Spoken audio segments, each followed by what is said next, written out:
Semana J+. Oferecimento WestZap West Rock. Mande um oi agora mesmo. Band, veste você, veste a vida. E Ótica Retrô, o novo sempre vem. Retomada a data de 30 de outubro para a eleição suplementar para prefeito de Canoinhas. 4 ônibus que fazem transporte escolar são apreendidos em fiscalização da Polícia Militar. Homem é preso acusado de racismo. Sob resistência de governistas, Câmara aprova a eleição direta nas escolas municipais de Canoinhas. E ainda a J+, inicia debates com candidatos a deputado que moram na cidade de Canoinhas. Estes são os nossos destaques. Fique com a gente!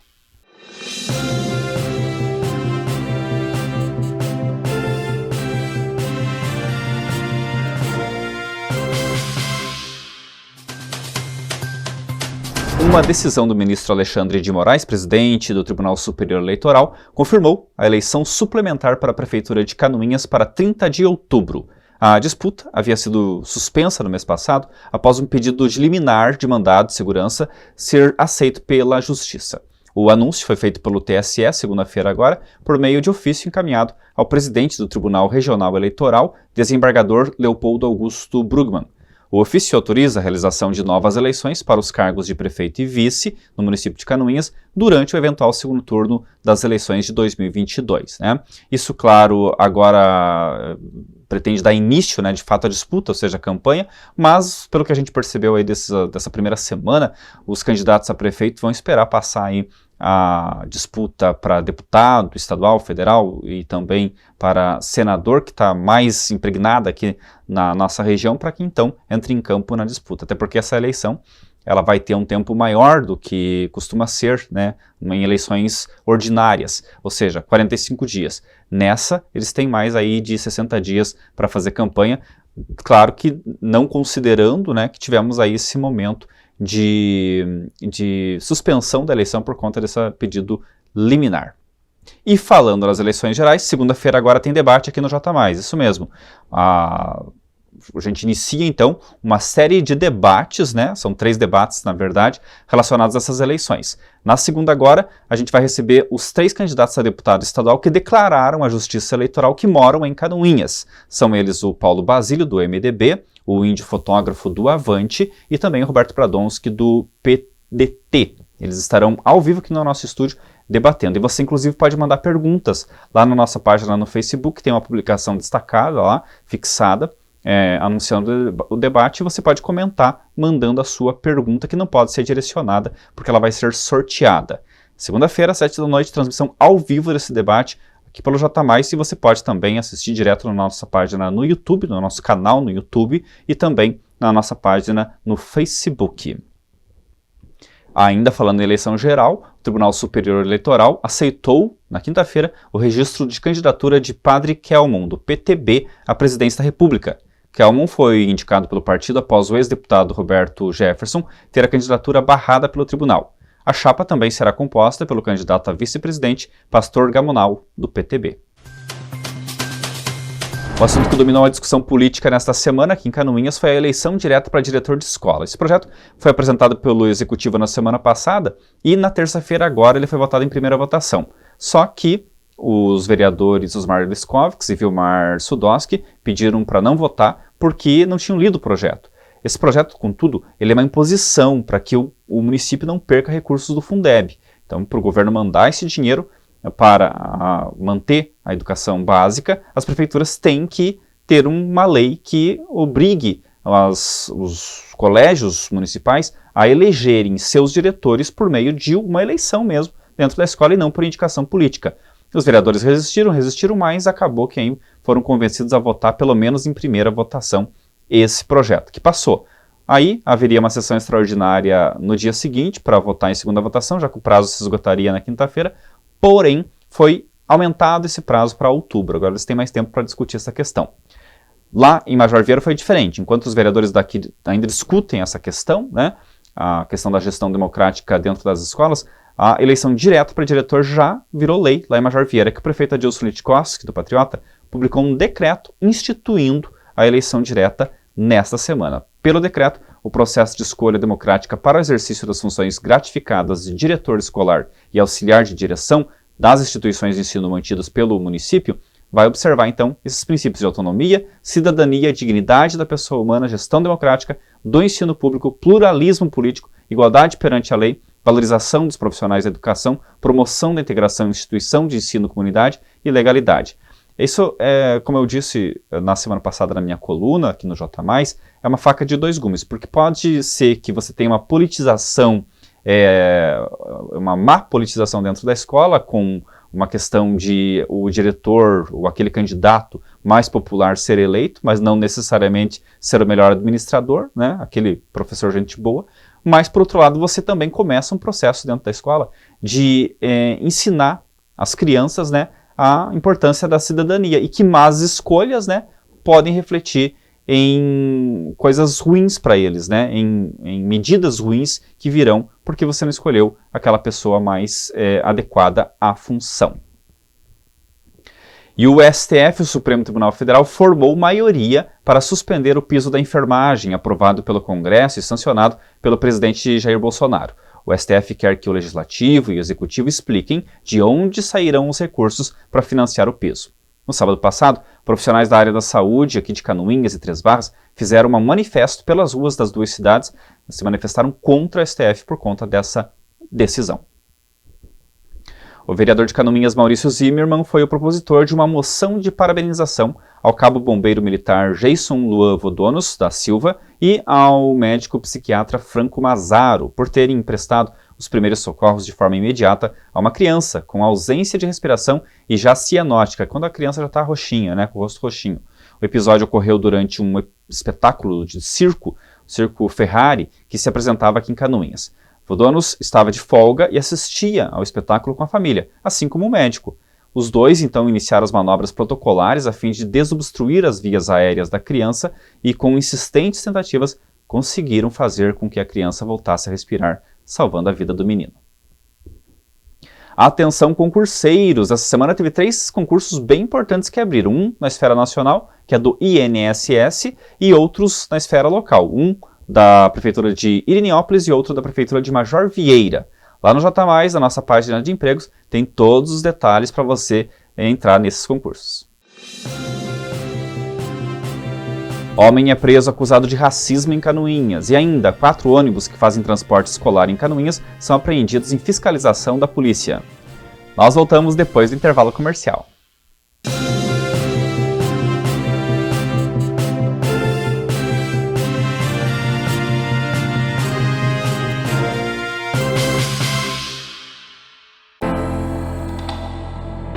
O novo sempre vem. É por isso que é necessário se libertar de velhos conceitos, mudar, buscar novas formas de ver o mundo, trocar padrões por experiências, independente da época, ser você mesmo.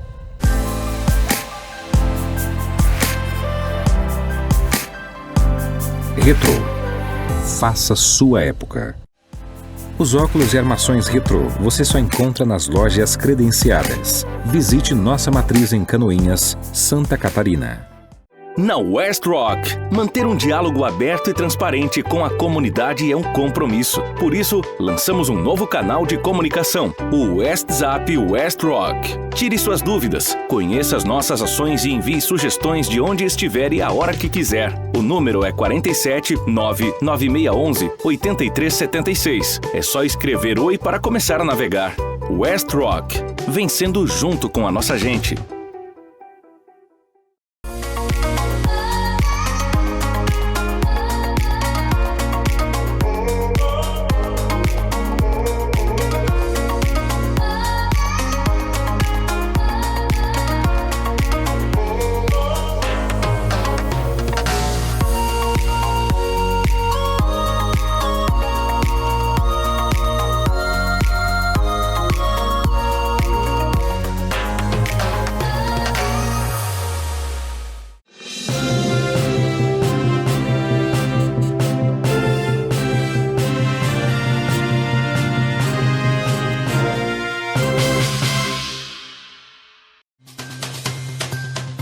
Na terça-feira, policiais militares foram chamados em uma loja na rua Francisco de Paula Pereira, aqui no centro de Canoinhas, onde a solicitante relatou que um menino furtou um smartphone de sua loja e fugiu.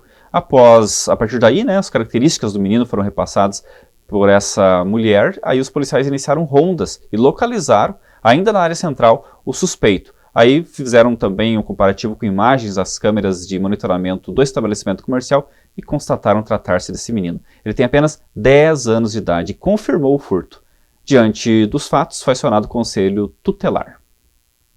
Já na quarta-feira, policiais militares foram chamados na rua Francisco de Paula e Silva, no bairro Sossego, aqui em Canoinhas, onde o solicitante relatou que estava jogando sinuca quando um homem, olhando para ele, proferiu palavras racistas. Ele disse que foi tentar conversar com o acusado, porém não obteve sucesso. Diante dos fatos, foi dado voz de prisão a esse homem por praticar, induzir ou incitar a discriminação ou preconceito de raça, cor, etnia, religião ou procedência nacional, crime previsto no Código Penal. Ele foi encaminhado para a Delegacia de Polícia Civil. Racismo é crime. 2 homens foram presos acusados de envolvimento na morte do motorista de aplicativo Luiz César de Camargo. O corpo desse motorista foi encontrado na noite de terça-feira em Joinville. Ele estava desaparecido desde 4 de setembro, quando saiu de casa em São Bento do Sul para trabalhar. Na manhã da quarta-feira agora, a polícia informou que um suspeito foi preso em Itapuá, ele que teria então envolvimento nesse crime. Já à tarde, um segundo suspeito foi detido em Campo Alegre. Não há indício de vínculo entre os 3, anterior à viagem na qual Luiz foi assassinado. A principal linha de investigação é de um crime de latrocínio, ou seja, matar para roubar. Segundo o delegado Gil Ribas, responsável pelas investigações, o segundo detido tentou fugir pelos fundos da casa em uma área de mata, assim que viu os policiais se aproximarem da residência. No entanto, ele acabou sendo detido. O celular do suspeito também foi apreendido. 4 ônibus que realizavam transporte escolar em Canoinhas foram apreendidos durante uma fiscalização da Polícia Militar na manhã de quarta-feira. Próximo a 15 para meio-dia, 2 ônibus que realizam o transporte escolar foram apreendidos por uma fiscalização da Polícia Militar que aconteceu aqui próximo à Escola Presidente Castelo Branco. Alunos da rede estadual permaneceram até a 1h20 da tarde dentro das dependências da Escola Municipal Presidente Castelo Branco. A empresa Coletivo Santa Cruz, proprietária de um dos veículos, disse que a apreensão aconteceu porque equipamentos exigidos pela fiscalização não estavam presentes nos ônibus, dentre eles uma tarja escrita escolar, câmera de ré e espelho convexo no retrovisor. Wilson Dans, proprietário do coletivo, afirmou que a documentação está em dia. Ele ofereceu um ônibus de sua frota para transportar os alunos, contudo, o ônibus não possuía licença para transporte escolar. O município, por sua vez, informou que o ônibus da frota da prefeitura estava com a mecânica em dia e com os itens de segurança necessários para o transporte. Abre aspas.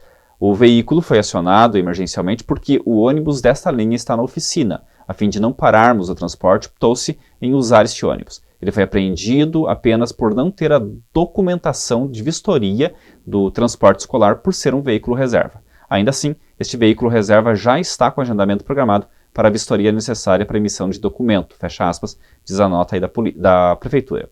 Questionado sobre como vai ficar o transporte depois dessa apreensão, o município informou que a questão foi contornada com outros ônibus. Morreu na terça-feira o homem que sofreu um acidente na sexta passada na rodovia municipal João de Paula Cubas, que liga o centro de Iriniópolis à BR-280. Após a colisão, o veículo, um Astra Sedan, acabou incendiando. Vandorli Francisco Knoll, de 72 anos, que dirigia o carro e conseguiu sair do veículo, foi socorrido pelo SAMU de Iriniópolis e encaminhado para o hospital. O curioso desse caso, e lamentável também, é que a causa da morte, segundo apurado pelo J+, teria sido um infarto. A cidade de Canoinhas está entre as cidades com piores índices de vacinação contra a poliomielite, doença erradicada nos anos 90 por meio de vacinação, mas que ameaça voltar por causa de fake news que levam os pais a não vacinarem os seus filhos. Segundo dados da Secretaria de Estado da Saúde, o Canoinhas atingiu 62% da meta. Mafra apenas um ponto adiante, vacinou 63% do público-alvo. Há situações mais críticas, como a de Caçador, que vacinou somente 32% da meta. São Francisco do Sul tem o pior desempenho do estado, apenas 24% da meta atingida. A Secretaria de Saúde aqui de Canoinhas chegou a fazer mutirões em fins de semana para turbinar a vacinação, mas com pouca adesão. Há uma semana do fim da campanha nacional de vacinação, o município de Três Barras dá um exemplo. porque eles já haviam superado a meta preconizada contra a polio. Parcial divulgado pela Vigilância Epidemiológica apontou que 1.370 crianças de 1 ano a menores de 5 anos, lá em Três Barras, já haviam recebido as gotinhas extras da vacina. Sendo assim, a cobertura atingiu 101%, a meta nacional de vacinar no mínimo 95% deste público. Importante dizer, pai e mãe, é a vida do seu filho que está em risco, e esse é só a gotinha, não é vacina injetável não. O Canoinhas Atlético Clube estreou com o pé direito em casa na segunda-feira. A equipe jogou no estádio de Itão, no dia do aniversário de 111 anos da cidade, derrotando o Pedra Branca por 2-0. Os 2 gols foram marcados no primeiro tempo pelos craques Wenderson e Leonardo. Esta foi a terceira partida do CAC no torneio pela Série C do Catarinense 2022. Os 3 pontos conquistados nesta segunda animaram a equipe canoinhense que enfrenta agora domingo o Imbituba, no estádio Emília Mendes Rodrigues, em Imbituba. Cancelados na manhã do dia 7 de setembro em razão das chuvas, os desfiles cívicos alusivos ao bicentenário da independência do Brasil foram remarcados em Três Barras para este domingo. Lá no J+, você acompanha a programação dos 2 desfiles. E para comemorar o aniversário, o Sesc de Canoinhas apresentou nesta semana a reforma da academia e da sua biblioteca. Com uma recepção calorosa, o Sesc de Canoinhas recebeu convidados especiais para apresentar os novos espaços da biblioteca e da academia. Hoje, Ednei, são 76 anos do Sesc, é aniversário da nossa instituição, um dia para a gente comemorar. E além de estar comemorando o aniversário do Sesc, os 76 anos, também a revitalização da academia, que foi toda pintada, está sendo plotada. A nossa biblioteca está com um acervo lindíssimo e também com um mobiliário novo. Então foram várias conquistas durante esse ano, que além do aniversário do Sesc, a gente está comemorando hoje. Para comemorar os 76 anos do Sesc, essas inaugurações também marcam um posicionamento da entidade para trazer as pessoas para dentro da unidade, porque não são apenas as pessoas que trabalham no comércio que têm o privilégio de poder desfrutar de toda essa estrutura. O nosso público-alvo, ele é o trabalhador do comércio.